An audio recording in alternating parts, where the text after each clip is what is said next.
Hey folks, MasakoX here. Before we continue the story of what if Turles had become a good guy, I would like to point you all to my newly refreshed Patreon at patreon.com/MasakoX, just to make sure the channel can keep on chugging along. Thank you very much for your time, and let's get on to the story. Just then, something echoed in his head. A voice from long, long ago, or maybe from the future? They take what they want by savage force. Zamasu's own voice was distant but pulsating at the back of his head. Their so-called society is based on nothing else. They possess neither justice nor order. The tone kept getting even more accusatory. They were gifted with life, brains capable of wisdom, yet they wasted completely. Should these gifts not be taken away from them because of this? The distant roar of the monster, the sound of his keyblade, the slice, the perfect cut in half, the feeling of justice fulfilled, and the disappointment of the old man. Zamasu, why did you take his life? We could have easily returned without interference. His breath was calming down. No, not his breath, someone else's. Small lungs of identity with a short stature. There was still that weird whimpering noise. Someone placed a hand on his shoulder. Goku, are you with me? Almost still unconscious. Oolong's voice sounded anxious but serious. Zamasu turned the boy's head toward the pigman. He was visibly shaken. Yes, he said faintly. I am here. Let's take this bike. Help me to secure Bulmer on this vessel. But what about... Oolong looked toward Morning Pua, trying not to watch Yamcha's sliced remains. Are we just gonna leave him here? The voice of Goku that came from the boy's mouth was emotionless and dry. You shouldn't have tried to mug us then. Well, yeah, I guess you're right. Oolong swallowed loudly. The cat wasn't even trying to defend the so-called jet squirrel. It wasn't easy to fit the two of them and the unconscious Bulmer on it either, such a small vehicle, but somehow they managed. Oolong, can you pilot this? Zamasu's voice was weak. Yeah, sure. He nodded, looking at the teary face of Pua, and then they started the engine. After a decently long journey, they were able to find some sort of an oasis, where they were able to supply themselves with water and finally wake Bulmer up. To Zamasu's surprise, Oolong only briefly mentioned the bandit attack, not going into the gory details, which was weirdly kind of him to do, kinder than he deserved. No, why was he thinking that? This blasted bandit crossed his path, didn't he? He deserved to be dealt with. If he didn't come across Zamasu, he would probably have kept messing with people, yes. But the way he dealt with him was barbaric. He remembered the barbary, those senseless, violent monsters. They were tainted with savagery. They were all about savagery. Was that the true nature of mortals? Was that at the end what started to taint him of all people? Of all gods? On Goku's impurity, his brutal essence corrupting the pure entity forged outside of his realm? But how? This body was feeble and childish, far away from the Saiyan's prime, and yet, it pushed this primal violent urge upon him. It caused him to lose control. Zamasu never lost control. Hey Goku, are you alright? You look a little pale. Is everything okay? Bulmer asked, concerned and now awake. At first, he wanted to scoff in her general direction, but before words could leave his mouth, he realized that she was genuinely concerned for him. As his eyes regained focus, he looked at her, not saying anything for a good long while. Yeah, just a bit exhausted by this desert, you know. Yeah, you two should take some rest. I feel a lot better now. I can pilot the rest of the way if you want. We aren't that far away from Fire Mountain. We should get going then. I will attempt to sleep on the vehicle, Zamasu uttered. Are you sure? We can't wait, you know. Bulmer checked his forehead, if he's not too feverish. Yes, I am ready. He nodded slowly. But your concern is appreciated. And as they secured him on the jet squirrel, they started to move. A while ago, Zamasu would have been concerned about his traveling companions, possibly seizing the opportunity perhaps and ditching him along the way. But right now, in this mortal body, he was too tired for any of that thinking. Unfortunately for him, watching the monotonous path ahead of him, as well as the rocking motion on his head, it caused Son Goku's body to tire enough for the Kai to get some real sleep. But it was far away from a calm rest. He saw things that he couldn't fully understand nor want to see. The vision of armies, supported by artificial soldiers standing against a particularly bloodthirsty Namekian, leading the army of demons to fight. The sole survivors of the Saiyan massacre, invading this world with a horrifying-looking entity that was bringing countless worlds to ruin, following in their stead. A green insectoid entity created by horrifically terrible science, designed to mimic life itself, and finally, something familiar, something that long ago had threatened to ravage his own home realm. Why was he seeing all of these things? How was he seeing all of these things? Why did he feel so strange about all of this? This hallucination? His unconscious mind still feeling guilt perhaps over that pathetic mortal? Or was this something more? A warning? Something meant to show him dangers that awaited him if he kept following this doomed path? Or maybe his actions were the thing that were dooming this world? Him disrupting the events that were supposed to save this world and all its inhabitants from the legions of vile creatures that were focused on one goal alone: utter destruction. There was no simple answer in that sleeping session, sadly. But that last one, that globule thing, it couldn't be true. After all, he was going to be the one to separate the wicked majority from the very few worth saving. All of those monsters that he saw were going to pay, even if it was going to cost him this world. So what? The entire rest of the multiverse would have been spared its fate. Wasn't this a sacrifice worth taking? He had to make some hard calls because no one else would. His mission was true and worthy. He was impure. The weight of this statement hit him once more as he remembered the sliced bandit. No, not bandit. Boy. A foolish child who didn't know any better. An orphan who was forced to live a life of crime due to being abandoned, left alone due to injustice. He was the one supposed to bring justice. Was it possible then that some of those mortals weren't perpetrators but were in fact victims of a broken system? And what that said about gods? Were they fundamentally flawed? No! Zamasu could not accept that. No!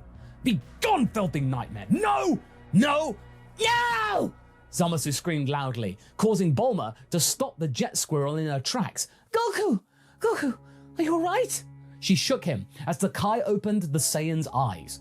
Both the girl and the pigman were looking at him with real worry. It took him a good moment to recognize the situation, sleep inertia getting the better of him. His forehead was sweaty, and he almost jumped them, but realized that he was safe for now. He felt extremely embarrassed by all this. Yeah, I think I had a really bad dream. A shade of red was visible in his cheeks. Oh, no worries, pal. It was an intense day. Gulong gave him a knowing look. Well, don't scare us like that anymore. Also, look, hey, we're almost here. And indeed, the sight was rather dreadful, with the name Fire Mountain being rather, well, accurate. Indeed, the red aura surrounding the place was rather fitting. Well, I'll wait for you guys here. I heard that Ox King is real scary. Oh, come on, you scaredy swine. We got this, right, Goku? Bulma turned his head towards Zamasu. For a moment, the Kai failed to notice that he was being addressed. Right, Goku? Bulma repeated with a hint of concern in her voice. Right, Zamasu answered, looking at the absolute conflagration stretching out before them.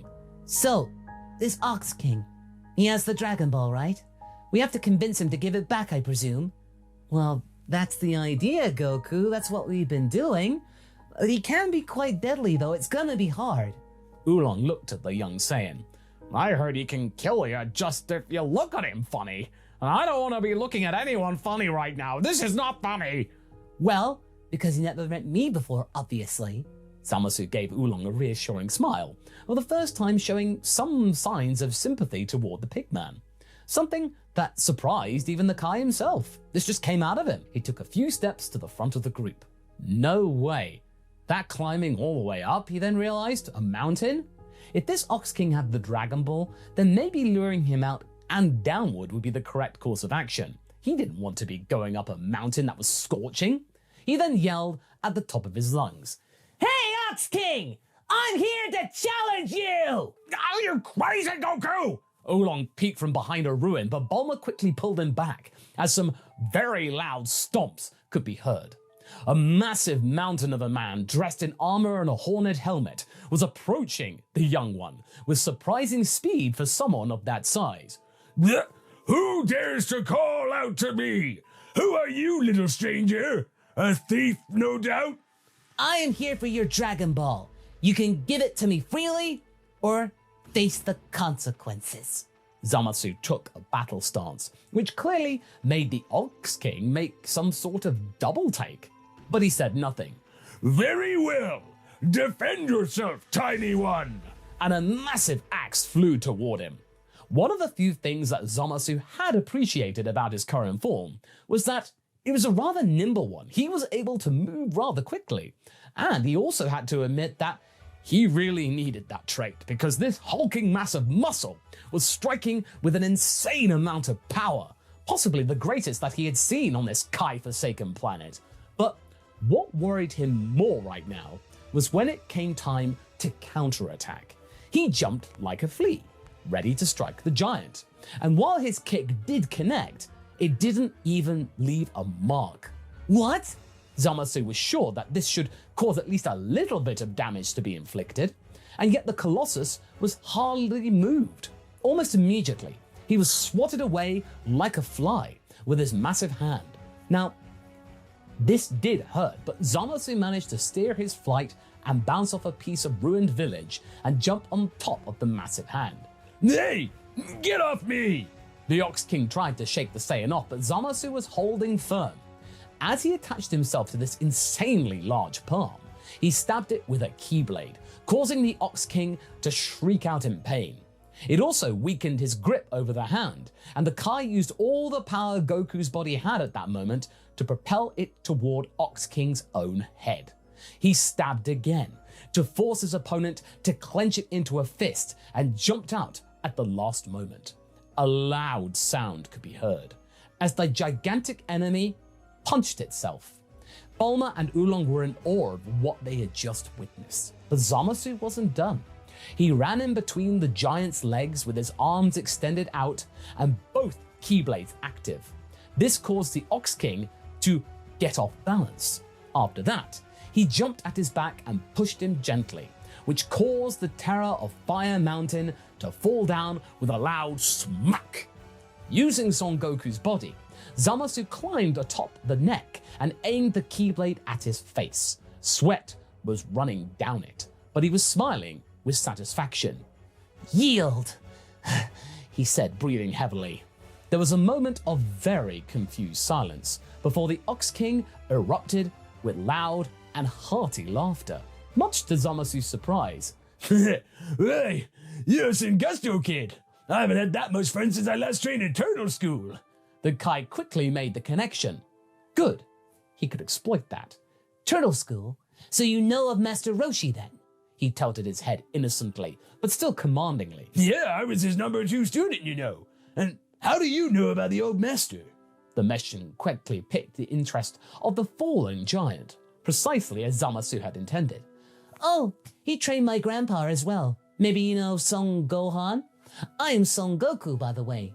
He extinguished the blade and jumped off the man. At this point, he was sure that he'd managed to snooker him. You're Gohan's boy?